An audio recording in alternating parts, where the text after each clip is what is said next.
د خیبر پښتونخوا د نورو برخو په شان کوزدر تحصیل بلمبټ کې هم د تحصیل چیرمین بلمبټ ټاکنې دپاره د ووټونو اچولو عمل سرته رسېدلی دی چې په نتیجه کې د پی ټي آی حمایت یافته امیدوار شاکر شعیب چې د پخواني حلف نه اخیستونکي چیرمین رور دی 21,281 ووټونو اخیستو سره کامیابي ترلاسه کړي چیرمین سیټ په خپل نوم کړی دی په مقابله کې د جماعت اسلامي عمران الدین چې د پیپل پارټۍ او عوامي نیشنل پارټۍ او جے یو آی حمایت ورته حاصل و 14,250 ووټونه اخیستو سره په دویم نمبر راغلی دی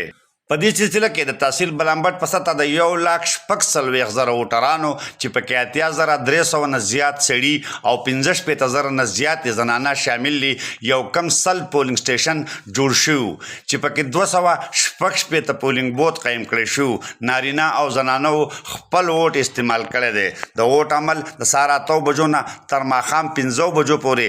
بغیر سوقفې نه جاري و انتخاباتو کې د جماعت اسلامي عمران الدین پی ټي آی حمایت یافته شاکر شعیب او پی ټي آی سره تعلق لرونکي آزاد امیدوار سید عالم شاه ترمنځ مقابله وه چې شاکر شعیب پکې ګټه ترلاسه کړې ده او تحصیل چیرمین بلمبټ جوړ شوی دی د انتخاباتو په موقع د امن او امان برقرار ساتلو لپاره د کوزدر پولیس او لیویز اهلکارو د سوونو په تعداد کې د شلق باران باوجود خپل ذمہوارۍ پوره کړې دي او په پولینګ سټیشنو ډیوټي ورکړې ده د کوزدر ډیپټي کمشنر هم